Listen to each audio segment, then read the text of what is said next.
আসসালামু আলাইকুম। কি অবস্থা তোমাদের? আশা করি তোমরা সবাই অনেক অনেক ভালো আছো। আমাদের অনেক পরীক্ষাগুলো হয়ে যাওয়ার পরে এখন ঢাবি পরীক্ষা অন্তত শেষ হওয়ার পরে সবথেকে বেশি টার্গেটেড একটা জায়গা বোধহয় রাজশাহী ইউনিভার্সিটি। তো তোমাদের সবাইকে আমাদের রাজশাহী ইউনিভার্সিটির ক্র্যাশ কোর্স প্রোগ্রামের প্রথম লেকচার C1-এর অনেক অনেক স্বাগতম। আমরা আজকে আমাদের এই চ্যাপ্টারের গুণগত রসায়ন অধ্যায় যেটা আছে সেখানে বিগত বছর রাজশাহী ইউনিভার্সিটিতে আসা সকল কোশ্চেনগুলোকে সলভ করে ফেলবো। এর মাধ্যমে তুমি বিগত বছরে আসা কোশ্চেনের প্যাটার্নটা আইডিয়া পাবা, কোশ্চেনের ব্রিলিয়েন্সি সম্পর্কে ধারণা পাবা যে কোশ্চেনটা কতটা ডেপথ অবধি হতে পারে, কেমন টাইপের হতে পারে, কী ধরনের প্যাচপোস্ট থেকে দিতে পারে, এই সম্পর্কে একটা ভালো ওভারভিউ পাবা। এবং এই ক্লাসটা কমপ্লিট করলে বলা যায় গুণগত রসায়ন অধ্যায় থেকে তোমার যেই কোশ্চেনটা তোমার বেলা আসার পসিবিলিটিস সেখান থেকে ইজিলি তুমি 60 to 70% কমন পেয়ে যাবে, টাইপ কমন পেয়ে যাবে আরামসে। ওকে, সো চলো তাহলে আমরা কথাবার্তা না বাড়িয়ে শুরু করি। ফার্স্ট অফ অল তার আগে একটু খালি কথা বলে নিব যে আমাদের রাজশাহী ইউনিভার্সিটি ভর্তি পরীক্ষাতে রসায়ন অংশ থেকেও কিন্তু আমাদের উত্তর করা বাধ্যতামূলক, এবং সেখান থেকে কতগুলো উত্তর করতে হবে বলো তো? কয়টা কোশ্চেনের উত্তর করতে হয় রাজশাহী ইউনিভার্সিটি ভর্তি পরীক্ষায় রসায়ন অংশ থেকে? যেটা 25টাই উত্তর করতে হবে। আমি রাজশাহী ইউনিভার্সিটি ভর্তি পরীক্ষা যখন দেই আমার সমস্যা কী ছিল জানো? আমি জানতাম না যে এখানে আইসিটিও আছে। যাই হোক, হটএভার। আর অতটা সিরিয়াসনেস নিয়ে আসলে দেই নাই, খুব সত্য কথা। কারণ অন্যান্য পরীক্ষার উপরে ধরো বেশি ইচ্ছা ছিল এরকম। তো যাই হোক, দিছিলাম। দেওয়ার পরেও আমি 62 নাম্বার কোশ্চেন করতেছিলাম উত্তর 80টার ভিতরে ভাইয়া, তখন আমার খাতাটা নিয়ে চলে গেছে এমন 62 মতন এমন। তো আমি সবগুলো কোশ্চেন পড়ে শেষ করতে পারিনি। আমি খালি তোমাদেরকে এই সাজেশনটা দিব যে সবগুলো কোশ্চেন পড়ে অন্তত শেষ করো। তারপরেও মানে পরের দিনই রেজাল্ট ছিল, তো রেজাল্ট চলে আসছিল এবং শিফটে আমি 532তম হয়ে গেছিলাম। যাই হোক, কেমনে আল্লাহ ভালো জানে। যাক, মানে রিজিকের মালিক আল্লাহ। যাই হোক, আসো তাহলে আমরা শুরু করি আমাদের গুণগত রসায়ন অধ্যায়টা। সো প্রথমে আমাদের গুণগত রসায়ন অধ্যায় থেকে কী ধরনের কোশ্চেন আসছে রিসেন্ট ইয়ারে চলো দেখে ফেলি। 21-22 আসা একটা কোশ্চেন, আইসোবারের ক্ষেত্রে নিচের কোনটি সত্য? কেমিস্ট্রির গুণগত রসায়ন অধ্যায় থেকে জাস্ট কিছু কিছু জায়গার ভিতরে ঝামেলা ছাড়া অনেক কোশ্চেনই বেশ সহজভাবে করা থাকবে। আইসোবার, আইসোটোপ, আইসোটোন এগুলো আমরা করছি না। তোমার যে কাজটা করতে হবে সেটা কি জানো? একটু ধীর স্থির হয়ে এক্সাম হলে এই যে একটা কোশ্চেন পেয়ে গেছি সহজ, আইসোবার, ইয়েস, কে ঠেকায় আমার এবার চান্স, এরকমভাবে না করে জাস্ট যে কাজটা করতে হবে একটু ধীর স্থির হয়ে একটু কালমনেস নিয়ে সুন্দর মতন কমপ্লিট করতে হবে টাইমের ভিতরে। এই কাজটাই খুব গুরুত্বপূর্ণ, এই একটা জিনিসই। কারণ এই কোশ্চেনের উত্তর বলো তুমি আমি সবাই পারবো না, পেরে যাবো, তাহলে ডিফারেন্সটা মেক করবে কোথায়? নিশ্চয়ই অন্যান্য কোশ্চেনে। এবং এই কোশ্চেন যদি না পারো তাহলে তুমি কিন্তু আসলে কিসে বলবো, মানে তুমি মানে প্রতিযোগিতাতেই নাই, কম্পিটিশনেই নাই, বাইরে এমন। সো যাই হোক, আসো আইসো বারের ক্ষেত্রে আমরা জানি আইসোটোপ, আইসো বার, আইসো নিউট, আইসোটোন, আইসো ইলেকট্রন, এগুলার ক্ষেত্রে আইসোটোপ মানে প্রথম যে তিনটার কথা বললাম আইসোটোপ, আইসোবার, আইসোটন, এদের ক্ষেত্রে একটা ঠিক থাকে, বাকি দুইটা চেঞ্জ হয়। আইসোটোপে কে ঠিক, প্রোটন সংখ্যা ঠিক, বাকি দুইটা চেঞ্জ, কে নিউট্রন এবং পারমাণবিক সংখ্যা। আইসো বার ভর সংখ্যা ঠিক, নিউট্রন এবং পারমাণবিক সংখ্যা চেঞ্জ। আইসোটোন নিউট্রন সংখ্যা ঠিক, ভর এবং পারমাণবিক সংখ্যা চেঞ্জ। এটাই তাহলে আইসো বারের ক্ষেত্রে নিচের কোনটি সত্য? ভর এবং পারমাণবিক সংখ্যা সমান না, দুইটাই সমান না, ভর সংখ্যা সমান। ভর সংখ্যা একই কিন্তু পারমাণবিক সংখ্যা ভিন্ন, সত্য। ভর সংখ্যা ভিন্ন কিন্তু পারমাণবিক সংখ্যা একই, অনেক বড় ভুল। পারমাণবিক সংখ্যা একই এরকম হচ্ছে আইসোটোপ। আচ্ছা, ভর সংখ্যা ও পারমাণবিক সংখ্যা ভিন্ন ভিন্ন, ভর সংখ্যা সমান, এটাও ভুল। তার মানে একমাত্র উত্তর বি, এবং আমাদের রাইট অ্যান্সার হচ্ছে বি। চলো পরেরটা দেখি। অক্সিজেনের অন্যতম আইসোটোপ O17 এ নিউটন সংখ্যা কত? O17 হোক আইসোটোপটা, এই আইসোটোপে আমার নিউটন সংখ্যা, এটা কি তার পারমাণবিক সংখ্যা, এটা কি তার ভর সংখ্যা? এটাকে আমরা প্রকাশ করি নর্মালি এ দ্বারা ভাইয়া। ভর সংখ্যার অপর নাম কিন্তু ভাইয়া নিউক্লিয়ন সংখ্যা। এই ইনফরমেশনগুলো একটু জেনে রাখো। এই যে কোশ্চেন সলভিং ক্লাসের জিনিসই হচ্ছে এটা, ভর সংখ্যাকে এ দ্বারা প্রকাশ করা হয়, এর অপর নাম হচ্ছে কি বললাম? নিউক্লিয়ন সংখ্যা।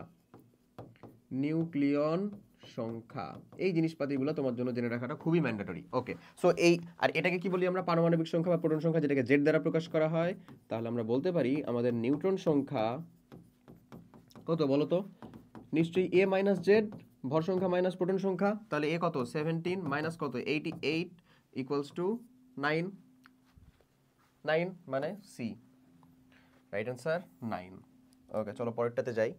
এটা বলে একটা পরমাণুতে 32টি নিউট্রন, উহার ত্রিযোজ্য ক্যাটায়নে 24টি ইলেকট্রন আছে। একটু ভালো করে বুঝো, খুবই ইজি কোশ্চেন, বাট স্টিল একটু ভালো করে বুঝো। নিউট্রন কয়টা? 32টা। ও তো ফিক্সড, নিউক্লিয়ার বিক্রিয়া না হলে নিউট্রন সংখ্যা ফিক্সড, কোনো কথা নাই, 32টা নিউট্রন। উহা ত্রিযোজ্য ক্যাটায়নে 24টা ইলেকট্রন আছে, মানে 24টা প্রোটন তো আছেই, প্রোটন আর ইলেকট্রন সংখ্যা তো সমান, সো ওইটাকে ধরে নিলাম আমরা ত্রিযোজ্য তার ক্যাটায়ন মানে 3+, তার এই 3+-এর ভিতরে 24টা ইলেকট্রন আছে, মানে টোটালে তার ইলেকট্রন কয়টা ছিল বলো তো? এমন না এই যে 3টা তো ত্যাগ করে দিয়েছে, তার মানে 24 + 3 মানে তার ইলেকট্রন কয়টা ছিল আসলে? 27টা ইলেকট্রন ছিল টোটালে, ইন টোটালে। তো 27টা ইলেকট্রন মানে জয়টা ইলেকট্রন থাকে, একটা পরমাণু তো চার্জ নিউট্রাল থাকে, তো জয়টা ইলেকট্রন থাকে তয়টাই নিশ্চয়ই কি থাকে? প্রোটন থাকে। তাহলে 27টা প্রোটন এবং 32টা আমার কি ভাইয়া? 32টা হচ্ছে নিউট্রন। তাহলে ভর সংখ্যাটা আমার কত? 9 আর 5 59। 59 যদি হয় তাহলে কোবাল্ট 59 একমাত্র, কারণ এখানে ভর সংখ্যা দিয়ে উত্তর দেওয়া আছে। রাইট অ্যান্সার আমাদের ডি, মানে রাইট অ্যান্সার হচ্ছে ডি। ক্লিয়ার? ওকে, পরেরটাতে আসো দেখি। নিচের কোনটি ইলেকট্রনিক বিন্যাস অ্যালুমিনিয়াম 3+ আয়নের মতো? সো অক্সিজেন দেওয়া, নিয়ন দেওয়া, ক্লোরিন দেওয়া, ম্যাগনেসিয়াম দেওয়া, কোনটা বলো তো? বি, নিয়ন। কারণ অ্যালুমিনিয়াম 3+ মানে হচ্ছে আসলে কত? 10 হয়ে গেছে। 1s2 2s2 2p6 3s2 এবং 3p1 এই ইলেকট্রনটাই সে ত্যাগ করে দিছে, তার মানে এটা তো এখন নাই। এটা কি আছে? নাই। তাহলে এই ইলেকট্রন বিন্যাসটা আবার কার? নিয়নের। তাহলে আমাদের রাইট অ্যান্সারটা কোনটা? বি, নিয়ন। রাইট অ্যান্সার বি, নিয়ন। ওকে, এগেইন অক্সিজেনের অন্যতম আইসোটোপ 17। আমি এটা দেখানোর কারণ হচ্ছে দেখো এটা 17-18তে আসছে না, আমরা একটু আগেই এটাকে বোধহয় সলভ করলাম ওই আমাদের কোশ্চিনটা, সেটা আর কি রিপিটেড হয়েছে। সো চলো, এটা তো আমরা বুঝছি রিপিটেড কোশ্চিনটা কোনটা, এই যে 9টা দেখছি অলরেডি। ওকে, চলো পরেরটা দেখি। বোরের পরমাণু মডেল কোনটির জন্য প্রযোজ্য হবে? আমরা জানি বোর পরমাণু মডেল আমাদের একটা ইলেকট্রন যুক্ত যে মৌল আছে সেই সকল মৌলের জন্য প্রযোজ্য হবে, মৌল প্লাস আয়ন। তাহলে প্রথম যারা ছিল তাদের জন্য প্রযোজ্য হবে, সাপোজ হাইড্রোজেন। আচ্ছা, আমরা মানে অবভিয়াসলি লোগোটা একটা সম্মানিত জিনিস, এখানে না লিখি, আসো হাইড্রোজেন। হাইড্রোজেনের ভিতরে, হাইড্রোজেনে কিন্তু অলরেডি একটা ইলেকট্রন আছে, এই যদি এখন একটা ইলেকট্রন থাকা আলাদার জন্য প্রযোজ্য হবে। বোর পরমাণু মডেলের ভিতরে যে আমাদের বর্ণালীর ব্যাখ্যা ছিল সেটা যদি একটা ইলেকট্রন না থাকে তাহলে আমাদের মানে পরমাণুর মডেলের ভিতরে বর্ণালী আসবেই কেমনে? বর্ণালী তো আসেই হচ্ছে ইলেকট্রনের মিথস্ক্রিয়ার মাধ্যমে, ইলেকট্রন এবং শক্তির মিথস্ক্রিয়ার মাধ্যমে, অর্থাৎ ইলেকট্রন যখন শক্তি শোষণ করে উপরের শক্তি স্তরে যায় তখন, এবং শক্তি ত্যাগ করে নিম্নের শক্তি স্তরে আসে তখন। তাহলে এই ঘটনা যদি ঘটে তাহলে অবশ্যই হাইড্রোজেনের ক্ষেত্রে ঘটবে, এখানে যদি একটা ইলেকট্রন আছে। হিলিয়াম যদি আমরা প্লাস করাতে পারি কখনো, তাহলে এখানে একটা ইলেকট্রন আছে, তার ক্ষেত্রেও ঘটবে। লিথিয়ামকে যদি আমরা 2+ করাতে পারি তার ক্ষেত্রেও ঘটবে। বেরিলিয়ামকে যদি আমরা 3+ ঘটাতে পারি তাহলেও ঘটবে। বোরনকে 4+ আসলে ঘটানো যায় না, এই কয়টাই ঘটানো যায়। তার মানে খুব ভালো মতন মনে রাখো যে এই কয়টার জন্য আসলে কি কাজ করবে? মানে বোর পরমাণু মডেলের কোনটি এটার জন্য প্রযোজ্য হবে। তাহলে আমাদের সঠিক উত্তর আসলে কোনটা? H+ কি হবে? না, শুধু H হলে হইতো। হাইড্রোজেন হিলিয়াম প্লাস এটা হবে, লিথিয়াম 2+ এর জন্য হইতো, বেরিলিয়াম 3+ এর জন্য হইতো। বুঝতেছো? এই লেভেলের একটু একটু ট্রিকি কোশ্চেন হয়। ওকে, আসো পরেরটা দেখি। সাধারণ অবস্থায় জিঙ্ক পরমাণুর কয়টি ইলেকট্রনের কোয়ান্টাম সংখ্যা 3 এবং আমাদের 1 হয়? এই যে কোশ্চেনটা আছে সেই কোশ্চেনের উত্তরটা আসলে এই যে কোশ্চেনটা আছে, চলো আমরা দেখে ফেলি এই কোশ্চেনের উত্তরটা আমরা কেমনে করব। সাধারণ অবস্থায় জিঙ্ক পরমাণুর কয়টি ইলেকট্রনের কোয়ান্টাম সংখ্যার মান 3 এবং এটা এল এর মানটা 1 হয়? মানে তুমি যদি ডিরেক্ট করতে চাও তাহলে আমি ডিরেক্ট বসিয়ে দিই 3 আর পি। 3p না ভাইয়া, তো 3p-তে কয়টা থাকে? 6টা ইলেকট্রন থাকে না জিঙ্কের ক্ষেত্রে? ইলেকট্রন বিন্যাস করো দেখি তুমি। জিঙ্ক মানে কত রে আমার? 30। So 1s2 2s2 2p6 3s2 3p6 4s2 3d10। So আমাদের বলেছে যে আমাদের n এর মান কত? n এর মানটা যেটা আমাদের প্রধান কোয়ান্টাম সংখ্যা সেটার মান হচ্ছে ভাই 3। 3 মানে হচ্ছে 3, এই যে 3। l এর মান হচ্ছে 1, l এর মান হচ্ছে 1। l মানে কি আসলে আমাদের? ওই তো আমাদের যেটা পি, মানে পি বলতে মানে সহকারী কোয়ান্টাম সংখ্যা। সহকারী কোয়ান্টাম সংখ্যার মান যদি 1 হয় তাহলে সেটা কত? 3p6, মানে রাইট অ্যান্সারটা কত? 3p6। এই যে দেখো, মানে কয়টা ইলেকট্রনের জন্য? 6টা ইলেকট্রনের জন্যই তো n এর মান 3 আর l এর মান 1 হবে, হবে না? অবশ্যই হবে। সো রাইট অ্যান্সার হচ্ছে আমাদের ওইটা। নিচের কোন অরবিটালে ইলেকট্রন আগে প্রবেশ করে? এখানে প্রত্যেকটা অরবিটালের ক্ষেত্রেই দেখো, আমরা যদি টোটাল শক্তিটা কাউন্ট করি, এটা হচ্ছে 7, 4 আর 3, এটা হচ্ছে কত ভাইয়া? 8 নাকি 7? আচ্ছা ওয়েট, এটা হচ্ছে ভাই আমাদের 7, এটা কত আমাদের বলো তো? 7, এটা কত আমাদের? 7। প্রত্যেকটার শক্তি 7। সো যদি প্রত্যেকটার n প্লাস l এর মান করে 7 হয়ে যায় তাহলে আমরা এটা কিসের উপর ভিত্তি করে এটা কাউন্ট করতাম? আসলে n এর মান যার কম তার শক্তিটা নিম্নতর, তো n এর মান সব থেকে কম কার? a এর, তাহলে নিশ্চয়ই a তে আগে প্রবেশ করবে। রাইট অ্যান্সার হচ্ছে 4a। বুঝছো? অনেকেই s দেখে একেবারে 7s ভাই দিলাম, ভুল হয়ে যাবে, এমন না। ওকে, আচ্ছা আসো তাহলে নেক্সট কোশ্চেনে যাই। সোডিয়াম পরমাণুর 11তম ইলেকট্রনের 4টি কোয়ান্টাম সংখ্যার মান কি? সোডিয়াম পরমাণুর জন্য 11তম ইলেকট্রন আসলে কত 3s1 হবে তাই না 2s2 2p6 3s1 সো এইটা তো এইটার জন্য n এর মানটা কত আমাদের ভাই 3 s এর জন্য আমাদের l এর মানটা কত রে l এর মানটা হচ্ছে আমাদের 0 m এর মানটা হচ্ছে আমাদের 0 s এর মান বা স্পিন কোয়ান্টাম সংখ্যার মান হচ্ছে আমাদের প্লাস অথবা মাইনাস হাফ এমনই হচ্ছে আমাদের টোটাল মানের ভ্যালুগুলো তাহলে রাইট অ্যান্সারটা আমাদের কত হবে এখানে রাইট অ্যান্সারটা যদি আমরা করি এটা প্লাস হাফ হইতে পারে মাইনাস হাফ হইতে পারে তাহলে এই 0 0 0 মাইনাস হাফ এটাও হওয়ার পসিবিলিটি প্লাস হাফ কোথাও আছে এই যে এখানে একটা অপশন আছে কিন্তু এস ইউ হয় তাহলে সিটা দেখে নি এই যে প্লাস হাফ দেওয়া আছে দেখছো এটা হইতে পারে এটা কেন হইতে পারে না এল এর মান 0 এম এর মান -1 হইতে পারে জিন্দেগিতে না তার মানে এ আর সি উভয়ই হইতে পারে যে কোনো একটা হবে দুইটাই হবে এমন না যে কোনো একটা হবে কারণ প্রথমে ইলেকট্রন গেলে সেটাকে তুমি প্লাস ধরবা না মাইনাস ধরবা এটা ফিক্সড না বাট হাজারি স্যারের বইটা প্লাস ধরা আছে দ্যাটস ওইটাকে আমরা ধরি আসলে রাইট অ্যান্সার কোনটা এ আর সি উভয় নিচে চারটি কোয়ান্টাম সংখ্যার মানের কোন স্টেটটি অবাস্তব কোনটা সম্ভব না চলো দেখি এই যে প্রথমটাকে একটু দেখো তো আমরা কি জানি আসলে যে n এর মান 1 3 3 4 5 হবে ওকে n এর মানটা কত হয় 1 2 3 ডট ডট ডট n এর মান স্বাভাবিক সংখ্যা হবে l এর মানটা কি হবে ভাই বলো তো সরি l এর মানটা হবে হচ্ছে l এর যে মানটা আমাদের n এর মানের কথা বললাম আমরা l এর যে মানটা l এর মানটা আসলে কত হয় ভাই l এর মানটা হয় হচ্ছে 0 থেকে তো ফিক্সড ভ্যালু হয় এল এর মানটা হচ্ছে n-1 পর্যন্ত আসলে n-1 তো এটা আসলে মানে এল এর মানটা 0 থেকে n-1 সো এল এর মানটা তো ফিক্সড এস এর মানটা কত হয় এস এর জন্য এল এর মান হচ্ছে 1 0 সরি পি এর জন্য এল এর মান হয় হচ্ছে আমাদের 1 এম এর জন্য এন এর মান হচ্ছে ডি এর জন্য ভাই পি এর জন্য না রে ডি এর জন্য হয় হচ্ছে 2 এফ এর জন্য কত হয় 3 হয় মান ফিক্সড এম এর মান কত 0 থেকে 0 সহ 0 থেকে না 0 সহ প্লাস মাইনাস এল অবধি এমন আর এস এর মানটা তো হচ্ছে প্লাস মাইনাস হাফ তাহলে বলো তো এম এর এল এর মানের থেকে কি এম এর মানটা বড় হতে পারে নিশ্চয়ই না বাট এই যে প্রথম সংখ্যাটাই দেখো এল এর মানটা 2 এম এর মানটা -3 বলছে মানে বড় হয়ে গেছে এটার রেঞ্জটা পার করে ফেলছে তার মানে এটা সম্ভব না আর কোনটা অবাস্তব সেটাই তো চাইছে মানে সঠিক উত্তর আমাদের কি এ আর এগুলাতে দেখো এটা ঠিক আছে ঠিক আছে ঠিক আছে ডান ডান ডান ওকে ডান ডান ডান ওকে তার মানে এই তিনটা ঠিক আছে সঠিক উত্তর হচ্ছে এ এখন বলে এই একটা সংখ্যা এর ইলেকট্রন বিন্যাসটি হলো 1s2 2s2 2p6 নিয়ন হইল 3s2 ম্যাগনেসিয়াম 3p1 অ্যালুমিনিয়াম সঠিক উত্তর অ্যালুমিনিয়াম 13 কাউন্ট করে দেখো ভাই 13 আছে না 13 মানে অ্যালুমিনিয়াম রাইট অ্যান্সার অ্যালুমিনিয়াম বলো বোঝা যাচ্ছে সিম্পল না জিনিসগুলা খুবই কি কঠিন নিশ্চয়ই না খুব কঠিন হওয়ার কথা না আচ্ছা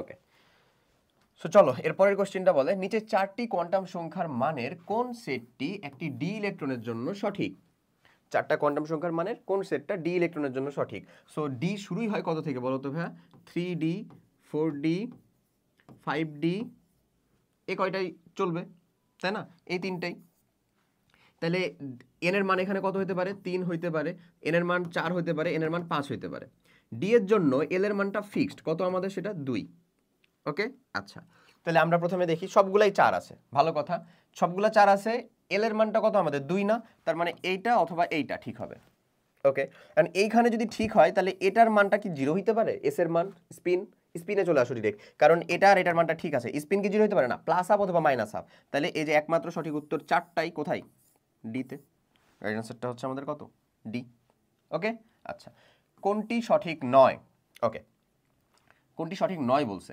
এন এর মানটা 3 মানে 3 এল এর মানটা 2 মানে পি 3 সরি পি আবার বলি পি মানে হচ্ছে ভাই 2 মানে হচ্ছে ডি তারপরে বলতেছে এটা হচ্ছে আমাদের 2p অরবিটাল কখনো কি এটা কি ডিকোড করলে 2p অরবিটাল পাচ্ছে নিশ্চয়ই না আমরা কত পাচ্ছি 3d অরবিটাল পাচ্ছি তার মানে এটাই তো সঠিক না আমাদের সঠিক না কোনটা এই নাম্বারই তো সঠিক না এটা কি সঠিক দেখি তো এল 4d না 4d অরবিটাল এক্স্যাক্টলি এই যে এটা 4f 4 n এর মানটা 4 বসায় দিলা l এর মান 3 কার জন্য f এর 4f এটা দেখো তো 5s সঠিক আছে সব এ নাম্বার সঠিক না মানে রাইট অ্যান্সার হচ্ছে আমাদের এ ওকে 2p অরবিটালের জন্য n l m এর মান নিচের কোন সেটটি হবে? দেখো কোয়ান্টাম সংখ্যা থেকে কি পরিমাণে কোশ্চেন আসছে, বুঝতেছো তুমি? আচ্ছা, বলতেছে কি 2p অরবিটালের জন্য n l m এর মানের কোনটা সেটটা ঠিক হবে। 2 এর জন্য আমাদের n এর মানটা কত 2, l এর মানটা p এর জন্য আমাদের কত হয় ভাই 1 2 1, তাহলে 1 থেকে এখন 1 যদি হয় তাহলে আমাদের m এর মান কি হতে পারে, -1 হতে পারে, 0 হতে পারে, +1 হতে পারে, আর s এর মানটা +-হাফ। তাহলে শুধু তো s এর মান তো চাইনি, n l m এর মান, তাহলে কোনটা? এটা না, দেখো তো, এটাও তো হতে পারে বি। Right answer B. নেক্সটটা দেখি, পরমাণুর কোন উপশক্তি স্তরে সর্বোচ্চ কোন উপশক্তি স্তরে সর্বোচ্চ যে সংখ্যক ইলেকট্রন থাকতে পারে সেটার নিয়ম কি? ইলেকট্রনের সংখ্যাটা হচ্ছে আসলে 2n², যেটা সেটা হচ্ছে ভাইয়া কার সাথে, কার জন্য বলো তো? 2n² হচ্ছে আমাদের শক্তি স্তরের জন্য। শক্তি স্তরের মান যদি n হয় তাহলে 2n² হবে হচ্ছে তার কি ভ্যালু, সর্বোচ্চ ইলেকট্রন। বাট এখানে বলেছে কি উপশক্তি স্তরে সর্বোচ্চ ইলেকট্রন। উপশক্তি স্তরকে আমরা কি সহকারী কোয়ান্টাম সংখ্যা l দ্বারা প্রকাশ করি। সো 12 + 1 এটা হয় হচ্ছে তার অরবিটাল সংখ্যা, আর একটা অরবিটালে ইলেকট্রন থাকতে পারে দুইটা, তাই 2 × 12 + 1 এটা হবে হচ্ছে তার কি উপশক্তি স্তরে সর্বোচ্চ ইলেকট্রন। উপশক্তি স্তরে সর্বোচ্চ ইলেকট্রন, উপশক্তি স্তরে সর্বোচ্চ ইলেকট্রন মানে 2 × 12 + 1 D. Right answer D. L এর মানটা তুমি বসায় দাও, যদি এল এর মান 0 বসাও মানে এস উপশক্তি স্তর বোঝাচ্ছে, এখানে কয়টা ইলেকট্রন থাকতে পারে? 2টা ইলেকট্রন থাকতে পারে, বসায় দেখো 2টা পাবা। পি এর জন্য এল এর মান 1, বসায় দেখো 6 পাবা। ডি এর জন্য এল এর মান কত 2, বসায় দেখো 10 পাবা। ওকে, নিচের কোন অরবিটালটি বৃত্তাকার না? বৃত্তাকার বা স্ফেরিক্যাল অরবিটাল একেবারে এই যে এরকম দেখতে একমাত্র কে ভাই বলো তো? একমাত্র হচ্ছে এস অরবিটাল। বাদ বাকি সকল অরবিটালটাই কেমন? পি অরবিটাল স্ফেয়ার না, পি অরবিটাল হচ্ছে এমন, ডি অরবিটাল হচ্ছে ডাবল ডাম্বেল, এফ অরবিটালের কমপ্লেক্স আরো বেশি, এটা পি, এটা হচ্ছে ডি, এফ অরবিটাল আরো। তাহলে এল এর মান 0 হলেই তো এস, এই যে এস, এটা কি এস? এটা হচ্ছে ভাই পি আসলে। তার মানে এটাই তো বৃত্তাকার না, এটা কি ডাম্বেল আকৃতি। রাইট অ্যান্সার হচ্ছে আমাদের C. Our answer is also C. Okay, চলো পরেরটাতে যাই। নেক্সট কোশ্চেনটা কি বলে? নেক্সট কোশ্চেন বলে পরমাণুর অরবিটালে ইলেকট্রন বিন্যাসের ক্ষেত্রে নিচের কোনটি সঠিক? পরমাণুর অরবিটালে ইলেকট্রন বিন্যাসের ক্ষেত্রে নিচের কোন তথ্যটি আসলে সঠিক? রিসেন্ট ইয়ারের কোশ্চেন 21-22-এর। দেখো 2D এর পূর্বে 2p তে ইলেকট্রন প্রবেশ করবে, তোমার কাছে এটা আপাত দৃষ্টিতে সঠিক মনে হবে, কারণ ভাই 2p এর থেকে 2D এর থেকে তো 2p তে কি শক্তি কম, তার মানে আগে নিম্ন শক্তি স্তরে প্রবেশ করবে, তার মানে এটা সঠিক। বাট এটা তো ভুল। কেন? কারণ 2D বলে তো কোনো অরবিটালেরই অস্তিত্ব নাই রে বাবা। আছে 2p বলে কোনো অরবিটালের অস্তিত্ব নাই, তার মানে এটা ভুল। ওকে, ডি তে সর্বোচ্চ 10টি ইলেকট্রন থাকতে পারে, একেবারে খাসা কথা, ঠিক। একটি অরবিটালে প্রবেশকৃত 2টি ইলেকট্রনের স্পিন একইমুখী থাকবে না রে বাবা, মানে আলাদা থাকবে বলেই তো পলির বার্জন নীতিটা খাটে। আচ্ছা, 5s এবং 3p এর মধ্যে 5s কম শক্তি সম্পন্ন না ভাইয়া না। 5s এ কত 5, 3p তে কত রে 4, কে চোখ বন্ধ করে 3p কম শক্তি সম্পন্ন, তার মানে একমাত্র সঠিক উত্তর হচ্ছে আমাদের বি। এবং তোমাকে একটু কনফিউশনে ফেলানোর জন্য এ নাম্বারে একটা দিয়ে দিয়েছে। এ নাম্বারটা কিন্তু থিওরিটিক্যালি সত্য বাট প্র্যাকটিক্যালি সত্য না, কারণ 2D অরবিটাল বলে কোনো অরবিটালই নাই। ক্লিয়ার? ওকে, এই যে চলো, কে এর 19তম ইলেকট্রনটি কোন উপশক্তি স্তরে থাকে এবং কোন নীতির ভিত্তিতে? কে এর উপশক্তি স্তরটি আসলে থাকে হচ্ছে কি বলতো 4s1 উপশক্তি স্তরে। আমরা যদি করি তাহলে এমন পাই না, কে মানে potassium 19, 1s2 2s2 2p6 3s2 3p6, তারপরে হয়ে যায় 3d0 4s1। এটা কেন হয় আসলে বলো তো? এটা কোন কার উপর ভিত্তি করে, কোন নীতির উপর ভিত্তি করে? আউটবায়ন নীতির উপর ভিত্তি করে। এটা আউটবায় বলে গেছিলেন যে আগে শক্তির নিম্নতর স্তরগুলো পূর্ণ হবে, তারপরে শক্তির উচ্চতর শক্তি স্তরে যাবে। শক্তির নিম্নতর স্তর 3d নাকি 4s? অবভিয়াসলি 4sটা নিম্নতর শক্তি স্তর, তার মানে এটা কত হবে 4s এবং আউটবায়ন নীতি ডি। এখানে দেখো 4s এবং পলির বর্জন নীতি। পলির বর্জন নীতি এরকম ছিল না, পলির বর্জন নীতি ছিল ওটা কি? পলির বর্জন নীতিটা ছিল যে আমাদের প্রত্যেকটা পলির যেটা বর্জন নীতি ছিল সেটা কি ছিল? আমাদের ছিল যে কোনো একটা মৌলের যে কোনো 2টা ইলেকট্রনের 4টা কোয়ান্টাম সংখ্যার মান ভিন্ন হবে, একই হতে পারে না এমন। সো এটা হবে হচ্ছে আউটবাউন্ড নীতি অনুযায়ী। রাইট অ্যান্সার দেখো আউটবাউন্ড নীতি।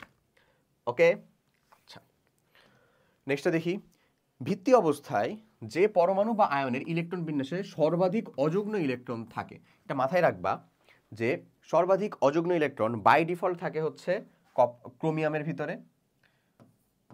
ভিতরে বাই ডিফল্ট থাকে, বাট ক্রোমিয়াম আয়নের ভিতরে না, কিন্তু ইলেকট্রন বিন্যাস করলে তার ভিতরে না, এটা হচ্ছে অআয়নিত অবস্থায়, আয়নিত ছাড়া। হ্যাঁ, আর আয়নিত অবস্থায় থাকবে হচ্ছে ভাই ম্যাঙ্গানিজ 2+ এর ভিতরে।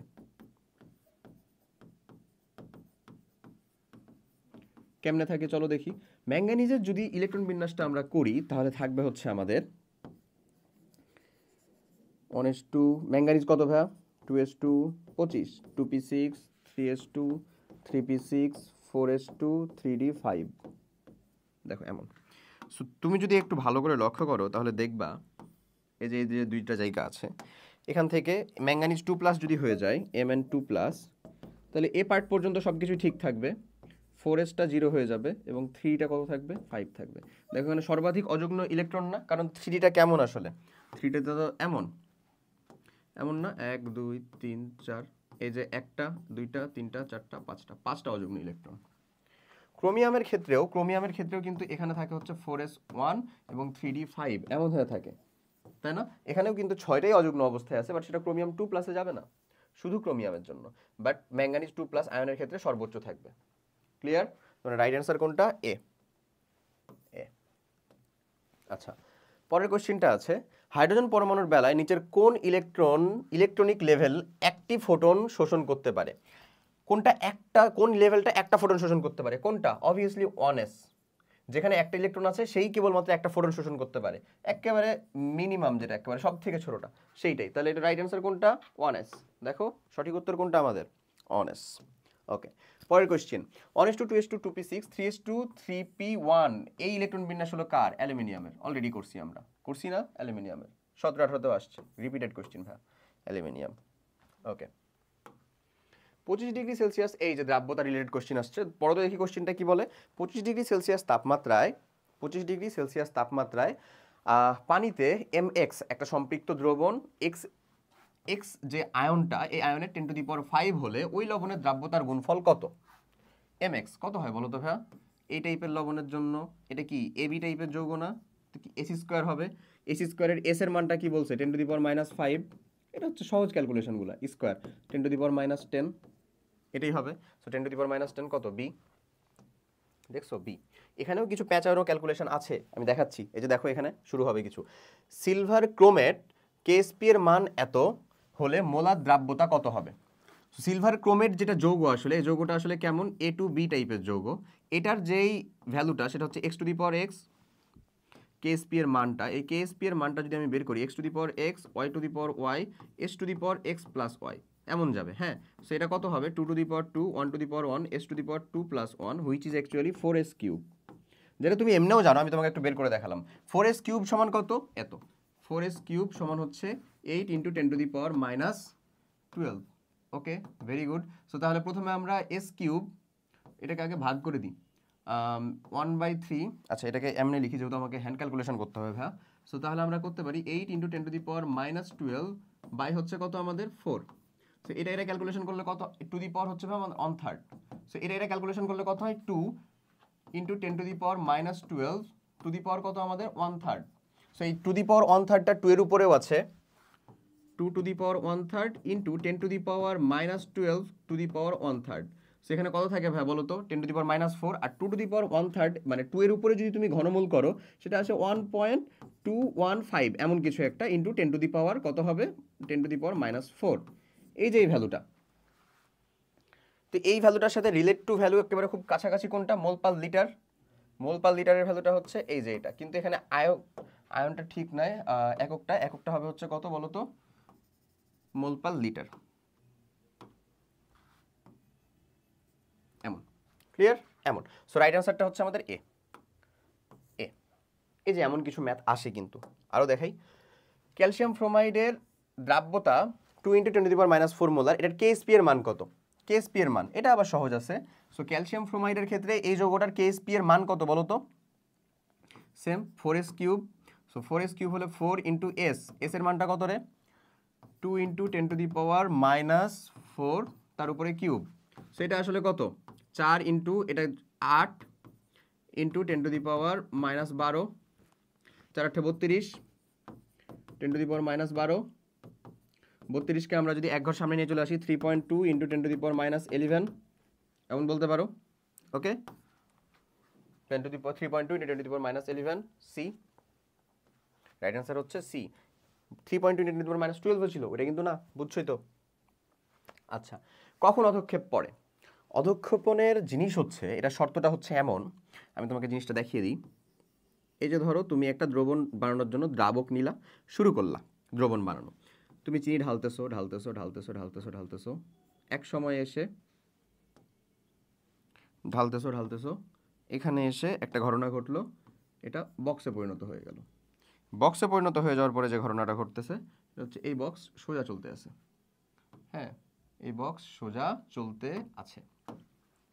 আচ্ছা, তো এই ঘটনাটা কি আসলে? এই ঘটনাটা হচ্ছে এখানে এখানে তোমার আয়নিক গুণফল এবং দ্রাব্যতার গুণফলটা সমান, বা এই জায়গাটাকে বলতেছে সম্পৃক্ত দ্রবণ। এই যে তার আগ পর্যন্ত যে সময় তুমি ঢালতেই ছিলা, এই সময়টা এটা এদিকে যাচ্ছে, তো এটা যাইতেই আছে, এটা হচ্ছে আসলে অসম্পৃক্ত, আনস্যাচুরেটেড, অসম্পৃক্ত, বা এখানে আমরা বলতে পারি আসলে কে আইপি এর মানটা ছোট, কে এসপি এর মানটা বড়। এখানে দুইটা সমান, আর এখানে তাহলে কি হবে? এখানে উল্টাটা ঘটবে, এখানে ঘটবে হচ্ছে কে আইপি এর মানটা বড়, কে এসপি এর মানটা ছোট। এখানেই হচ্ছে অধক্ষেপটা পড়বে। অধক্ষেপ এখানে হচ্ছে কি বলো? আরো দ্রব্য যোগ করা, আরো দ্রব্য, সিদ্ধান্ত আর কি, আরো দ্রব্য যোগ। আর এখানে তো হচ্ছে কি একেবারে সম্পৃক্ত। তাহলে অধক্ষেপটা পড়তেছে কোথায়? যখন আমার আয়নিক গুণফল বেশি হবে, কার তুলনায়? দ্রাব্যতার গুণফলের তুলনায়। তারপরে আয়নিক গুণফল ইজ গ্রেটার দ্যান দ্রাব্যতার গুণফল, বি। রাইট অ্যান্সার হলো বি। দ্রবণে সমআয়নের প্রভাবে কোনো স্বল্প দ্রবণীয় তড়িৎ বিশ্লেষ্যের কি ঘটে? আচ্ছা, ধরো একটা HCl, এটা হচ্ছে আমাদের একটা তীব্র তড়িৎ বিশ্লেষ্য, এর ভিতরে আমরা H2S দিলাম, যেটা আবার দ্রাব্যতা কম, সেটা হচ্ছে মানে মৃদু তড়িৎ বিশ্লেষ্য। ওকে, সমায়ন প্রভাবের কথাটা তুমি শুনে নাও আগে। সমায়ন প্রভাব হচ্ছে কোনো একটা মৃদু তড়িৎ বিশ্লেষ্যের বিয়োজন মাত্রা বা দ্রাব্যতা একই আয়ন বিশিষ্ট অপর কোনো তীব্র তড়িৎ বিশ্লেষ্য বা তীব্র কোনো পদার্থের তীব্র তড়িৎ বিশ্লেষ্য বলতে পারো, অথবা বলতে পারো যে মানে দ্রবীভূত হয় এরকম কোনো একটা দ্রবের উপস্থিতিতে বা পদার্থের উপস্থিতিতে, ওই যে যেটা অল্প তড়িৎ বিশ্লেষ্য ছিল না বা মৃদু তড়িৎ বিশ্লেষ্য ছিল, ওর বিয়োজন মাত্রাটা কি হয়? আরও কমে যায়। যেটা মৃদু ছিল বা যেটা কম দ্রবীভূত হতো, সেটা দ্রাব্যতাটা আরও কমে যায়। এই ঘটনাটাকে বলা হচ্ছে মানে সমায়ন প্রভাব, কমন আয়ন ইফেক্ট। সমায়ন প্রভাবটা কি? আমি আরেকবার বলি। সমায়ন প্রভাব হচ্ছে কোনো একটা তীব্র তড়িৎ বিশ্লেষ্যের উপস্থিতিতে কোনো একটা মৃদু তড়িৎ বিশ্লেষ্যের বিয়োজন মাত্রাটা আরও কমে যায়। ঠিক আছে, মানে এমনিতেই তো মৃদু ছিল, তারটা আরও কমে যাবে, সেটাই হচ্ছে সমায়ন প্রভাব। তাহলে এই সমায়ন প্রভাবে কি বলতেছে? যে সমায়ন প্রভাবে স্বল্প দ্রবণীয় তড়িৎ বিশ্লেষ্যের কি করে? দ্রাব্যতা কমে যায় বা তার বিয়োজনটা আরও কমে যায়। তাহলে সঠিক উত্তর কোনটা? সি। দ্রাব্যতার গুণফল তো ফিক্সড রাশি, সেটা তো ঠিকই থাকবে। আচ্ছা, নিচের কোনটি পানিতে অদ্রবণীয়? এটা একটু জেনে রাখতে হবে ভাইয়া। সিলভারের সিরিজটা মাথায় রাখবা। সিলভারের সিরিজটা silver bromide, silver chloride, silver bromide, silver iodide. সিলভারের সিরিজটা আমার আহ্বায়ন নীতি ফাজানের নীতি মেনে চলে। যদিও এখানে এই চ্যাপ্টারে ফাজানের নীতিটা জরুরি না, বাট তারপর আমি বলে দিচ্ছি। এখানে সব থেকে বেশি আয়নিক হয় হচ্ছে কোন যৌগটা? এই যৌগটা, এ হয় সব থেকে বেশি আয়নিক, তারপরে এ, তারপরে এ, এবং এদের ভিতরে একমাত্র দ্রবীভূত হয় হচ্ছে এই।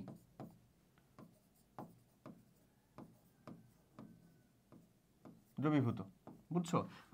বাট ইন কেস যদি এটা আমরা খালি ক্যালসিয়াম দিয়ে করাই, ক্যালসিয়াম ফ্রোমাইড, এটা সিরিয়ালটাই হয়ে যায় উল্টা। Calcium chloride, calcium bromide, calcium iodide, এই সিরিয়ালটা কি হয়ে যায়?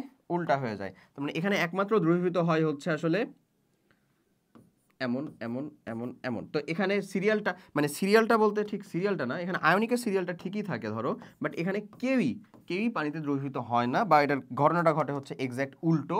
তার মানে এখানে একমাত্র দ্রবীভূত হওয়ার কথা, হওয়া উচিত ছিল এর, বাট আমি তো বললামই যে সিলভারের যে সিরিজটা এটা ফাজানের নীতি মেনে চলে, ক্যালসিয়ামের সিরিজটা উল্টাভাবে মেনে চলে। এখানে দ্রবীভূত হয় হচ্ছে একমাত্র এই, এরা সবাই হয়, একমাত্র অদ্রবণীয় হয় হচ্ছে এটা, দ্রবীভূতই হয় না। আচ্ছা, তাহলে একমাত্র সঠিক উত্তর হবে কোনটা? আমাদের ডি। মাথায় রাখতে হবে কিন্তু এই যে এই জায়গাগুলো থেকে এরা বেশি পছন্দ করে কোয়েশ্চেনগুলোকে করতে, যেহেতু একটু ট্রিকভাবে খাটানো যাবে এখানে। ডি। তাহলে কি শিখলা তুমি ওখানে থেকে এইটাই, যে সিলভারের ক্ষেত্রে হ্যালোজেনের যে সিরিজটা, এটা সেটা আমার ফাজানের নীতিটাই মেনে চলে, আর বিপরীতভাবে যে মেনে চলে সে আসলে ক্যালসিয়ামের ক্ষেত্রে ওই হ্যালোজেনের সিরিজটা। আচ্ছা, স্বল্পদ্রাব্য লবণের সম্পৃক্ত দ্রবণে ওই লবণের কোনো একটা সমায়ন সম্পূর্ণ তীব্র তড়িৎ বিশ্লেষের দ্রব্য যোগ করলে স্বল্পদ্রাব্য লবণের দ্রাব্যতা মানটা আরও কমে যায়। তাহলে দ্রাব্যতা আরও কমে যাবে, বি সঠিক উত্তর। দ্রাব্যতার গুণফল তো ফিক্সড রাশি, ওটা তো ঠিকই থাকবে তাপমাত্রা পরিবর্তন না করলে। আর দ্রাব্যতা বেড়ে যাবে না কমে যাবে? কমে যাবে। ওইটা দেখি, ম্যাগনেসিয়াম হাইড্রোক্সাইডের দ্রাব্যতার গুণফল এই একটা রাশি দেওয়া আছে। আচ্ছা, 25°C তাপমাত্রায় ম্যাগনেসিয়াম হাইড্রোক্সাইডের দ্রাব্যতার মানটা কত? এটাও কি আমাদের সেই 4x³ টাইপের না? 4x³। চলো আমরা যদি করে ফেলি, 4x³ ইকুয়ালস টু কত আমাদের? 2.18 ইন্টু 10⁻⁻11। আমাদের রাইট অ্যান্সারটা হচ্ছে এরকম, 2.18 ইন্টু 10⁻⁻11। আচ্ছা, সো প্রথমত আমাদের যে কাজটা করতে হবে সেটা হচ্ছে ভাইয়া, আমরা যদি প্রথমত এটাকে দেখো এরকম করতে পারি কিনা, 21.8 10⁻⁻12 বাই হচ্ছে আমাদের 4 এমন নিলাম, তাহলে এখানে থাকে কত? s³ শুধুমাত্র। আচ্ছা, এই ক্যালকুলেশনটা করো। 21.8, 21.8কে যদি তুমি 4 দ্বারা ভাগ করো, কত থাকে ভাইয়া? 4 5 20, তাহলে এখানে থাকবে কতটা আমাদের? 1, তাহলে এখানে দশমিক নিয়ে নাও, তাহলে এখানে নামলো হচ্ছে 18, তাহলে 4 4 16, তাহলে এখানে থাকলো 2 20, তাহলে 4 5 20, 5.45 ইন্টু 10⁻⁻12। আমরা 8কে যদি কিউব করতাম তাহলে 2 পাইতাম, আর 1কে কিউবিক ঘনমূল করলে তো 2ই পাবো। তাহলে এখানে থাকে হচ্ছে আমাদের কত বলো? s ইকুয়ালস টু, আমরা এখন এটার উপরে কি দিতে পারি? টু দি পাওয়ার হাফ দিয়ে দিতে পারি। সো এখন আমরা যেটা করবো, 5.45 টু দি পাওয়ার হচ্ছে কত?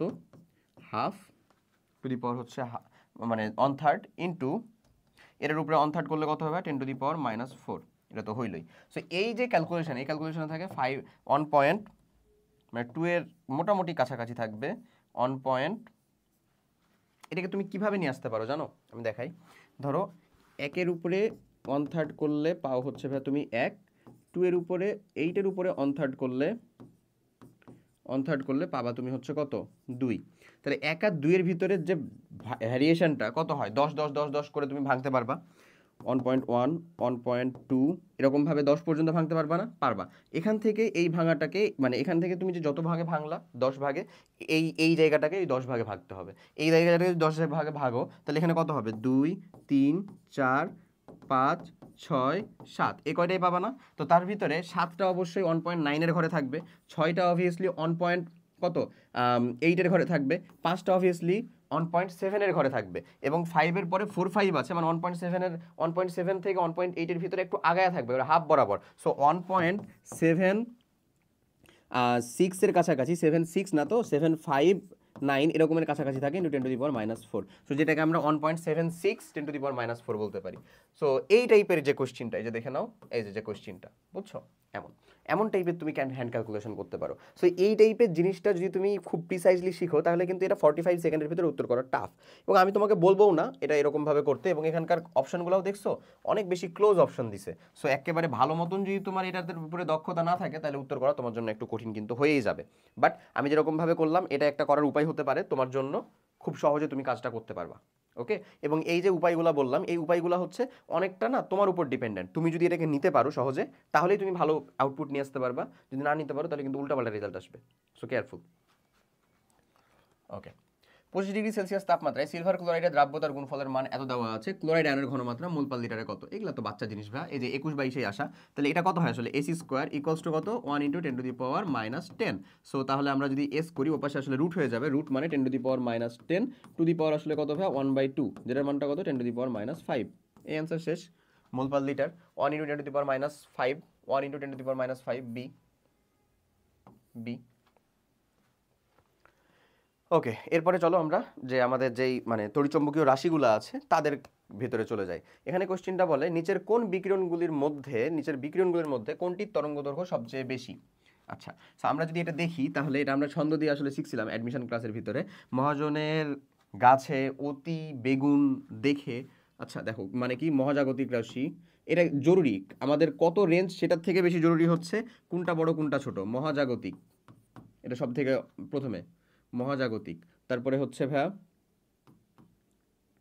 আচ্ছা মহাজাগতিক, তারপরে হচ্ছে আমাদের এক্স রে, আচ্ছা গামা, এক্স রে, অতিবেগুনি, তারপরে হচ্ছে দৃশ্যমান,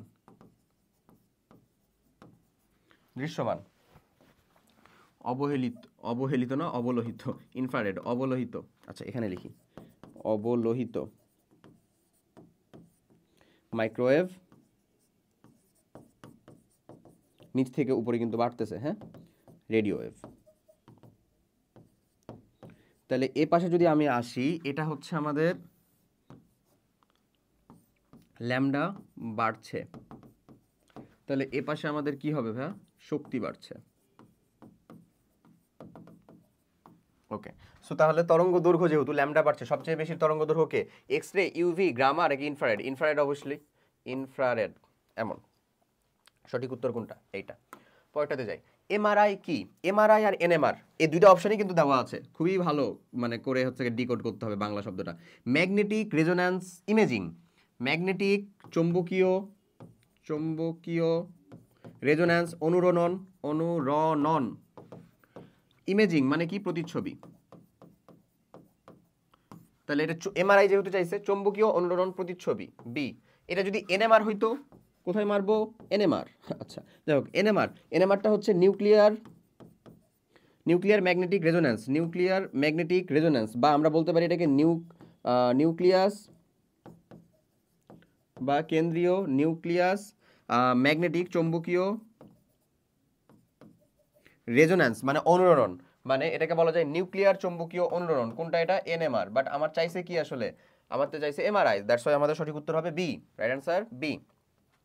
পরেরটা দেখি, অতিবেগুনি রশ্মির তরঙ্গ দৈর্ঘ্যের সীমাটা কত? আচ্ছা, অতিবেগুনি রশ্মির তরঙ্গ দৈর্ঘ্যের সীমাটা হচ্ছে ভাইয়া দৃশ্যমানের এক্স্যাক্ট আগে সেটা ছিল হচ্ছে আসলে 10 বা বলতে পারো হচ্ছে 20, যাই বলতো না কেন, এটা থেকে 380 ন্যানোমিটার, এই রেঞ্জটা। ওকে, এটা কি এখানে আছে কোথাও? না। এই যে দেখো, এটার একক খালি আলাদা আলাদা, আলটিমেটলি জিনিসপাতি একই বলার চেষ্টা করা হয়েছে, একটাও না। তার মানে কোনোটিই নয়, ডি নাম্বার কোনোটিই নয়। দৃশ্যমানটা আমাদেরকে জেনে রাখতে হয়, দৃশ্যমানের আগে অতিবেগুনি ছিল, সেটা একটু জানার পসিবিলিটিজ আছে, তাহলে মানে তুমি উত্তরটা করতে পারতা। সোডিয়াম নাইট্রেটের বর্ণ কি? তুমি একটা জিনিস মাথায় রাখবা, যে সকল লবণ আমার কি দ্বারা তৈরি হয় না, অবস্থান্তর মৌল দ্বারা তৈরি হয় না, অবস্থান্তর মৌল দ্বারা তৈরি হয় না, মৌলযুক্ত সল্ট ছাড়া সবই হচ্ছে কি, অবস্থান্তর মৌলযুক্ত যে সল্ট তারা ছাড়া সবই হচ্ছে সাদা। বর্ণহীন আর সাদা এক জিনিস না। বর্ণহীন হচ্ছে মানে ট্রান্সপারেন্ট, এটা বোঝাচ্ছে, হ্যাঁ, বাট বর্ণহীন না কেমন? সাদা, সাদা। ওরা কালার শো করে না, সাদা দেখায়, বুঝছো? আচ্ছা, সো অবস্থান্তর মৌলযুক্ত যারা, তারাই শুধুমাত্র কালারফুল হয়। Copper sulphate, ferrous sulphate, chromium sulphate, manganese sulphate, এরা। তাহলে এটা কেমন হবে? সাদা। তড়িৎচুম্বকীয় বিকিরণের সর্বনিম্ন তরঙ্গ দৈর্ঘ্য কার? সর্বনিম্ন তরঙ্গ রশ্মি কার? নিশ্চয়ই আমাদের মহাজাগতিক রশ্মি, দেখলাম না মাত্রই, মহাজাগতিক রশ্মি। সঠিক উত্তর এ। পরেরটা, তড়িৎচুম্বকীয় মহাজাগতিক রশ্মি, এটা তো দেখলামই। হাইড্রোজেন পরমাণুর প্রথম কক্ষপথের ইলেকট্রনের শক্তি কত? 1312 কিলো জুল পার মোল। দ্বিতীয় শক্তি স্তরে তার শক্তি কত? আচ্ছা, E N is equals to, মাথায় রাখবা, minus E not, E not মানে হচ্ছে প্রথম শক্তি স্তরে যেটা দিয়ে দিয়েছে, ইন্টু আমাদের N square, sorry Z square by N square, Z square by হচ্ছে ভাই এন স্কোয়ার। এমন Z square by N square হলে মাইনাস ই নটের ভ্যালু তো তোমাকে দেওয়াই আছে, সেটা কত? মাইনাস 1312 ইন্টু জেড স্কোয়ার মানে 1, এন স্কোয়ার মানে কত? 2 স্কোয়ার, মানে 1312 ভাগ তুমি কত করবা আসলে ভাই? 4 করবা। করো দেখি ভাগটা, 4 দিয়ে যদি 1312কে ভাগ করো, প্রথমে থাকবে হচ্ছে 3, 4 12, হচ্ছে 1 11, তার মানে 4 দুগুণা 8, এটা হচ্ছে 3 32 328, মানে 328 কত আছে সেটা? 328 এবং মাইনাস 328, এ। রাইট অ্যান্সারটা হচ্ছে আমাদের এ, মাইনাস 328। বুঝা গেছে কেমনে করলা এই জিনিস? কিন্তু এখানে কিন্তু ই নট দিয়ে তুমি অন্য যে কোনো একটার ভ্যালুই কাজ করতে পারো, এবং এটা ফিক্সড একটা রাশি 1312 প্রথমটা, হ্যাঁ, মাইনাস 13.6 ইলেকট্রন ভোল্ট এরকম আসে। ওকে, প্ল্যাঙ্ক ধ্রুবকের মান কত? প্ল্যাঙ্ক ধ্রুবকের মান, এইচ এর মানটা হচ্ছে 6.626 ইন্টু 10⁻34 জুল সেকেন্ড। এককটা অনেক জরুরি, দেখো -34 জুল, জুল সেকেন্ড নাই, তার মানে এটা হবে না। এই যে জুল সেকেন্ড, ঠিক আছে, শুধু সেকেন্ড ঠিক নাই, এটা তো কোনোটি নয় দিয়ে রাখছে। 6.626 10⁻34 জুল পার সেকেন্ড অনেকে দিয়ে রাখবে, না, জুল সেকেন্ড, শুধু জুল সেকেন্ড, এমন। ওকে, আরজে যদি দিত তাহলে 1 জুল থেকে 1 আরজের ভিতরে যে ট্রান্সফরমেশন 10⁻⁷ মানে ওটাকে দিয়ে খালি কাজ করলেই হয়ে যেত। ঠিক আছে, এই তো সি। চলো পরেরটা দেখি। নেক্সট কোশ্চেনটা বলে ইলেকট্রন সমূহ দ্বিতীয় শক্তি স্তরে ফিরে আসলে বর্ণালীতে যে রেখা দেখা দেয় সেটা কি দ্বিতীয় শক্তি স্তরে ফিরে আসছে। কে সেটা? 2 নাম্বার লাইম্যানের পরেই কে? বামার। এবং একমাত্র দৃশ্যমান অঞ্চল কে? বামার। এই তো শেষ। তাহলে বামারটা কোথায়? আমাদের সঠিক উত্তর ডি, বামার। পরেরটা দেখে আসো। 2p থেকে 3s শক্তি স্তরে স্থানান্তরের ফলে আলোক শক্তিটা কি হবে? শোষণ হবে নাকি বিকিরণ হবে? বলতো উচ্চ শক্তি স্তর থেকে নিম্ন শক্তি স্তরে আসলে শক্তি বিকিরণ হয়, নিম্ন শক্তি স্তর থেকে উচ্চ শক্তি স্তরে গেলে শক্তি শোষণ হবে। সো 2p আর 3s কে নিম্ন কে উচ্চ? 2p থেকে 3s এ গেছে, গেছে হচ্ছে এখানে। 2pটা নিম্ন, নিম্ন না? নিম্ন কেমনে? 2p তে আমার টোটাল ভ্যালুটা কত ভাই? 3, 3s এর টোটাল ভ্যালুটা কত? 3। তাহলে n এর মান যার কম সেটা নিম্ন, তাহলে কি এটা হচ্ছে নিম্ন, এটা কি তাহলে উচ্চ। নিম্ন থেকে উচ্চ গেছে মানে শক্তি কি অবভিয়াসলি শোষণ করে যাবে, শক্তি শোষিত হয়, ডি, শক্তি শোষিত হয়। আচ্ছা, হাইড্রোজেন বর্ণালীতে দৃশ্যমান অঞ্চলের অবস্থিত সিরিজটির নাম কি? দৃশ্যমান অঞ্চলে অবস্থিত সিরিজটির নাম কি বলো? হাইড্রোজেন বর্ণালীতে দৃশ্যমান অঞ্চল একমাত্র কে? বামার। তার আগেরটা হচ্ছে ইউভি, বাকিগুলো হচ্ছে সব এই যে আমি লিখে দিই লাইম্যান, বামার, পাশ্চেন, ব্র্যাকেট, ফুন বা ফান্ড, তারপরে হচ্ছে হামফ্রিস। এই যে এই তিনটাই হচ্ছে আমাদের কি ভাইয়া? ইনফ্রারেড। আইআর, আইআর এটা কি আমাদের? ভিআর দৃশ্যমান ভিজিবল রে, এটা কি আমাদের? ইউভি। এটা মাথায় রাখবা, ঠিক আছে? ওকে, এই যদি হয় সঠিক তাহলে দৃশ্যমান কোনটা? বামার। সঠিক উত্তর বামার। পরটা দেখে আসো। জলীয় দ্রবণে অ্যালুমিনিয়াম 3+ আয়নের শনাক্তকরণে নিম্নের কোন বিকারকটি ব্যবহৃত হয়? অ্যালুমিনিয়াম 3+কে শনাক্তকরণের জন্য কোনো নির্দিষ্ট বিকারক নাই, জাতীয় একটা বিকারক ব্যবহার হয়, অ্যামোনিয়াম হাইড্রোক্সাইড। অ্যামোনিয়াম হাইড্রোক্সাইডকে কেন জাতীয় বিকারক বলতেছি? কারণ এটাকে দিয়ে তুমি কপারকেও শনাক্ত করতে পারবা, জিঙ্ককেও শনাক্ত করতে পারবা। একে অনেকেই একে দিয়ে শনাক্তকরণ করা যায়। সোডিয়ামের জন্য একজন ফিক্সড আছে, এটা মাথায় রাখবা। Potassium পাইরো অ্যান্টিমোনেট K2H2SB2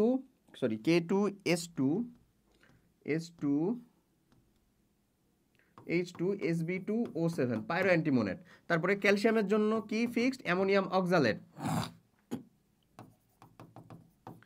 2C2O4 ammonium oxalate. এই যেটা ফিক্সড, এই দুটা কিন্তু ফিক্সড একটা, এই যারা ফিক্সড তাদেরগুলাই মেইনলি বেশি বেশি আসে, বুঝছো? সেজন্য এটা গুরুত্বপূর্ণ। এগেন যদি এই দুটার পরে আমি চাই আরেকজনকে নিয়ে আসতে, আমাদের অ্যামোনিয়াম আয়ন। অ্যামোনিয়াম আয়নটা আসলে কে? নেসলার দ্রবণ, নেসলার দ্রবণ। এমন এই ফিক্সড জিনিসগুলোকে মনে রাখবো ভাইয়া। অ্যালুমিনিয়ামকে শনাক্তকরণের জন্য তাহলে কে? ওই যে জাতীয় বিকারক অ্যামোনিয়াম হাইড্রোক্সাইড। সঠিক উত্তর কোনটা রে? বি, রাইট অ্যান্সার হচ্ছে বি। আচ্ছা, লিথিয়াম 2+ আয়নের বর্ণালী কোনটির বর্ণালীর মতো? ওই যে একবার দেখালাম বোর পরমাণু মডেল অনুযায়ী। সো লিথিয়াম 2+ এর ভিতরে কি একটা ইলেকট্রন আছে না? একটা ইলেকট্রন আছে, যেটা কি আসলে হাইড্রোজেন বর্ণালীর মতন। সো হাইড্রোজেন বর্ণালী কোনটা? ডি, রাইট অ্যান্সার হাইড্রোজেন বর্ণালী, ডি।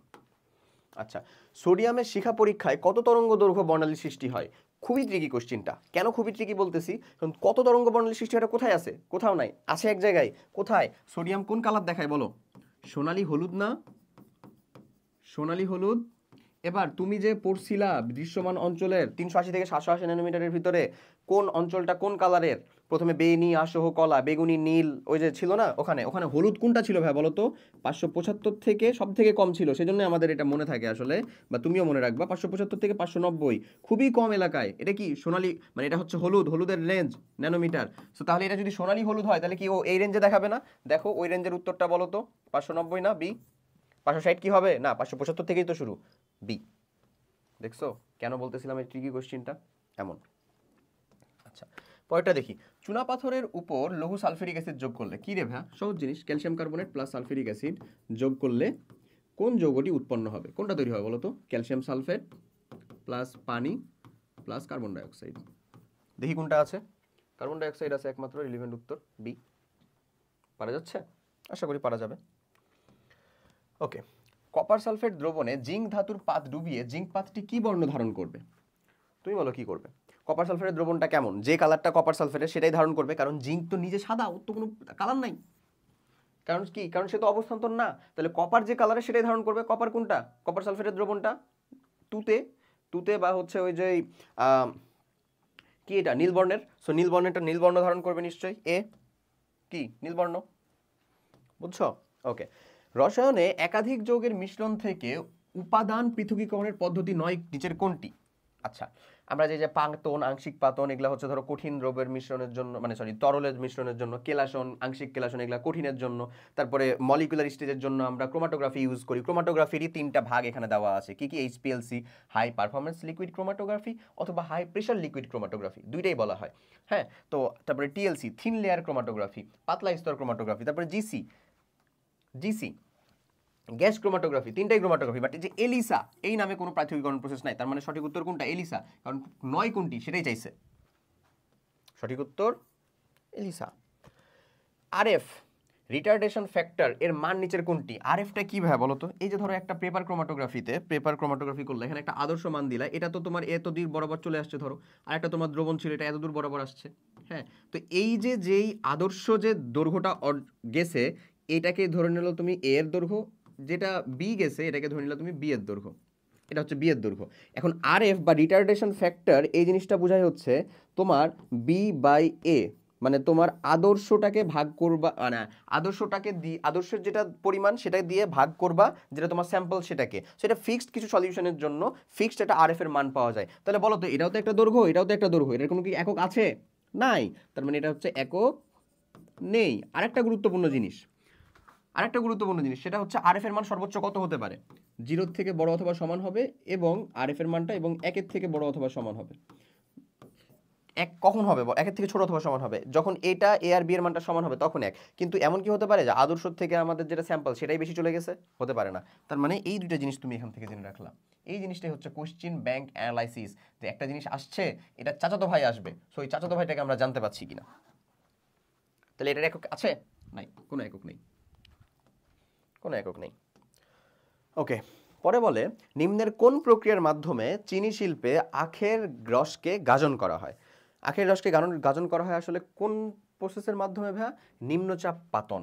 নিম্নচাপে আমরা সেটাকে পাতন করব, মানে নিম্নচাপ পাতন জেনে রাখতে হবে আমাদেরকে। নিম্নচাপে পাতন করব, আখের রসকে গাজন করা হয়, এখান থেকেই নির্ণয় করা হয়। আচ্ছা আসো পরের কোয়েশ্চেনটা দেখি। সোডিয়াম 23, এটা কি? তার ভর সংখ্যা। নিউক্লিয়াসটি ক্ষয়প্রাপ্ত হয়ে ম্যাগনেসিয়াম নিউক্লিয়াসে পরিণত হবে, এ ধরনের ক্ষয় হচ্ছে কোনটা? একটা জিনিস মাথায় রাখবা, তোমাকে নিউক্লিয়ার বিক্রিয়া করার জন্য মাত্র কয়েকজনকে জানতে হবে। তার ভিতরে একজন হচ্ছে আলফা কণা, যেটা হচ্ছে আসলে হিলিয়াম, এটা হচ্ছে দ্বিধনাত্মক হিলিয়াম নিউক্লিয়াস এরকম, এটা কি আসলে আলফা কণা। প্রোটন দেখতে কেমন? এই যে 1 1, এটা কি ভাইয়া? প্রোটন। এটার ভর সংখ্যা 1, পারমাণবিক সংখ্যা 1। নিউট্রন মানে ইলেকট্রন বা বিটাটা আসলে কে? -1, এটা হচ্ছে 0, এটা হচ্ছে কে ভাইয়া? বিটা। আর নিউট্রনটা কেমন? নিউট্রনের কোনো ইলেকট্রন বা নাই, খালি একটা ভর সংখ্যা আছে 1, এটা হচ্ছে কে আসলে? নিউট্রন। এই কয়জনকে জেনে রাখলেই তুমি, মানে এই 4জনকে জেনে রাখলে তুমি আসলে নিউক্লিয়ার বিক্রিয়াতে প্রো হয়ে যাবা, আমাদের এইচএসসি পর্যন্ত যতটুকু আছে। সো আমাকে বলতেছে এখানে সোডিয়াম, এটা কত ছিল? 11 না? এটা হচ্ছে 23, এটা হচ্ছে আসলে কোথায় গেছে? কোথায় গেছে? ম্যাগনেসিয়ামে। কত সেটা আমাদের? 12 এবং 24। বলো তো, তাহলে অবশ্যই এখানে কোনো একটা ক্ষয় ঘটেছে। আমি এখান থেকে যদি মাইনাস এ কে, বিটা কোণাকে মাইনাস করি, -1 0, এবং প্লাস যদি নিউট্রনকে 1 করি, নিউট্রনকে অ্যাড করব এবং বিটা কোণাকে মাইনাস করব, তাহলে কোন ধরনের এখানে ক্ষয় হচ্ছে কোনটা? এটা আসলে ক্ষয় হচ্ছে না, এটা আসলে কে ছিল? বিটা কোণা। তো বিটা ক্ষয় হচ্ছে না বিষয়টা আসলে, কারণ কি বাম দিকে আর ডান দিকে তো আমার টোটাল পারমাণবিক সংখ্যা এবং ভর সংখ্যা সমান হতে হবে, এটাই টার্গেট। সো এটা হলে কি এরকম না? তাহলে বিটা ক্ষয় হচ্ছে এখান থেকে। রাইট আনসার কোনটা? বিটা ক্ষয়, সি। সি রাইট আনসার কোনটা রে? সি। পরেরটা দেখি আসো।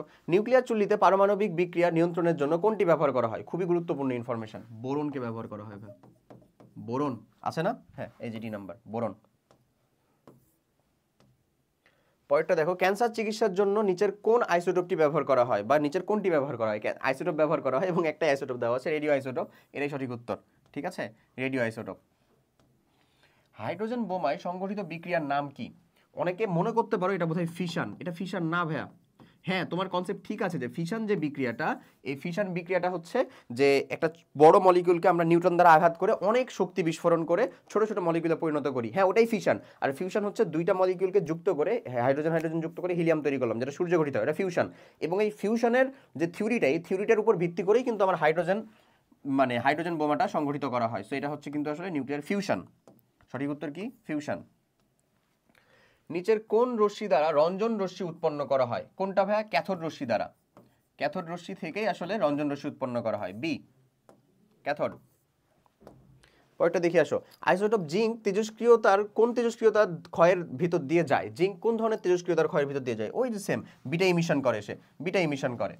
জিঙ্ক থেকে অন্য একটার ভিতরে পরিণত হয় কি? বিটা ইমিশন করে। বিটা মানে কোনটা? এই যে -1 0 এমন। So beta emission. জৈব যৌগে আয়ার বর্ণালী দ্বারা শনাক্ত করা যায় কি? জৈব যৌগে আয়ার বর্ণালী দ্বারা ফাংশনাল গ্রুপ শনাক্তকরণ করা যায়। কি শনাক্ত করা যায়? আয়ার দ্বারা ফাংশনাল গ্রুপ। এই যেটা আয়ার বর্ণালীটা রয়েছে, এর তিনটা ভাগ আছে ভাই। হ্যাঁ, কয়টা আছে বলো? তিনটা ভাগ আছে এর। আমি তোমাকে একটা জিনিস বলে দিই, এখান থেকে গুরুত্বপূর্ণ কোশ্চেন, বিশেষ করে জবিতে অনেক পছন্দের কোশ্চেন করে এখানে, জাহাঙ্গীরনগর ইউনিভার্সিটি থেকে। যাই হোক, সো আমাদের যে প্রথমটা এই কোশ্চেনগুলোর কি কি? প্রথম যে কোশ্চেনটা আয়ার থেকে করে সেটা হলো এটার প্রথম ভাগ এন আয়ার, নেয়ার আয়ার, নেয়ার ইনফ্রারেড রে। পরেরটা আছে এম আয়ার, মিডিল ইনফ্রারেড রে। পরেরটা আছে এফ আয়ার, ফার ইনফ্রারেড রে। এমন। সো আয়ারের ক্ষেত্রে এন আয়ার, যেটা নেয়ার আয়ার, সেটা দিয়ে যে কাজটা করা হয় সেটা হচ্ছে মেইনলি এটা দিয়েও এটাও চিকিৎসা ক্ষেত্রে ব্যবহৃত হয়, এফআইআরও চিকিৎসা ক্ষেত্রে ব্যবহৃত হয়। এনআইআর দিয়ে করা হয় হচ্ছে পরীক্ষামূলক চিকিৎসা ক্ষেত্র। ধরো কোনো কিছু শনাক্ত করছে পরীক্ষামূলক, যে তোমার এই রোগ হয়েছে, তোমার একটা টিউমার হয়েছে, সিস্ট হয়েছে, সেটাকে শনাক্ত করতেছে, পরীক্ষামূলক চিকিৎসা ক্ষেত্র, চিকিৎসা ক্ষেত্রে ব্যবহৃত হয়। এটা হচ্ছে প্রতিকারমূলক চিকিৎসা।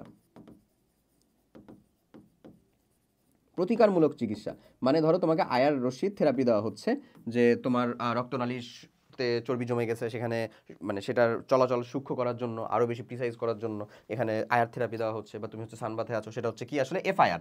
আর এমআইআর দিয়ে যেটা করা হয়, হ্যাঁ, মিডিল আয়ার দিয়ে যেটা করা হয় সেটা হচ্ছে আসলে জৈব রসায়নের বিশ্লেষণ পরীক্ষা। বিশ্লেষণ পরীক্ষা মানে কি? কোন যৌগ আছে না আছে এই পরীক্ষা করা হয় এটা দিয়ে। এই হচ্ছে এখানকার কাজ। ক্লিয়ার জিনিসটা? তার আমরা বলতে পারবো কি এখানে আসলে এটার জন্য আমাদের সঠিক উত্তর কোনটা হচ্ছে? কার্যকরী মূলকের উপস্থিতি। এ রাইট অ্যান্সার কোনটা? কার্যকরী মূলকের উপস্থিতি। ওকে, সো এই পর্যন্তই ছিল হচ্ছে আমাদের ইন টোটালে যতটুক পর্যন্ত কি ছিল বলো? রাজশাহী ইউনিভার্সিটিতে বিগত বছরে আসা আমাদের গুণগত রসায়ন থেকে যত অধ্যায়। সো এটাই ছিল তোমাদের ফার্স্ট লেকচার। আশা করি সকল লেকচারগুলাই এইরকমভাবে যদি কমপ্লিট করানো হয়, তাহলে তুমি বলো, তুমি এখান থেকে 60 থেকে 60 থেকে আমাদের 70% কি কমন পেয়ে যাবা? আসলে 60 থেকে 70% টাইপ কমন পেয়ে যাবা। প্রত্যেকটা চ্যাপ্টারে যদি এরকমভাবে কমন পেয়ে যাও, তাহলে ওভারঅল ইন্টিগ্রেট করে দেখো তো ভাইয়া, তোমার এই জিনিসটা কি আসলে মেরিটের ভিতরে একটা নাম লেখানোর জন্য যথেষ্ট না? অবভিয়াসলি যথেষ্ট। সো আমার তরফ থেকে এতটুকু কথাই থাকবে, যে তোমার প্রিপারেশনটা তুমি থিওরি পড়ে কমপ্লিট করে ফেলছো। এখন আসলে তোমার ওখানে থিওরি পড়ার মতন জিনিসপত্রটা খুবই কম। এখন তোমাকে যে কাজটা করতে হবে, স্পেসিফিক ইউনিভার্সিটিতে যাচ্ছ তো, সো স্পেসিফিক ইউনিভার্সিটির কোয়েশ্চেন প্যাটার্নটাকে ফলো করো। তারা যে জায়গা থেকে যেরকমভাবে প্রশ্ন করতে পারে সেই জিনিসটাকে ধরো। এইটা যদি ফুল ক্লাস বিশ্লেষণ করো, তাহলে আমি চোখ বন্ধ করে বলবো কোয়ান্টাম সংখ্যা আসবেই একটা কোয়েশ্চেন। তারপরে যদি আমাকে বলো, তাহলে আমি বলবো হচ্ছে আয়ন শনাক্তকরণ অথবা দ্রাব্যতা, এমন। সো এই যে জায়গাগুলো, এই জায়গাগুলো থেকে তো কোয়েশ্চেন হচ্ছে রে বাবা। এটা কি রাবির জন্য স্পেসিফিক্যালি বলতেছি না, দ্রাব্যতা বলছি আমি, কোন থেকে কোয়েশ্চেন আসার পরিমাণ কম। ওকে, ট্রিকি জিনিসটা একটু বেশি, মৌলের অবস্থাগুলো নিয়ে বেশি। সো যাই হোক, আর কথা বাড়াবো না। তোমাদের জিনিসটা এখন বোঝো, অলরেডি তোমরা বেশ কিছু পরীক্ষা দিয়ে ফেলছো। সো তোমরা আরও ভালো মতন বুঝতে পারবা জিনিসটাকে, যেটাকে আমরা ইন্ডিকেট করার ট্রাই করতেছি। সো এরকমভাবে যদি তুমি আশা করি কমপ্লিট করো, ইনশাল্লাহ দেখা যাবে আর1 হিসেবে তোমাকে। তো সবাই অনেক ভালো থাকো, সুস্থ থাকো, তোমাদের অনেক অনেক ধন্যবাদ। ইনশাল্লাহ পরবর্তী কোনো ক্লাসে দেখা হবে। আল্লাহ হাফেজ, আসসালামু আলাইকুম।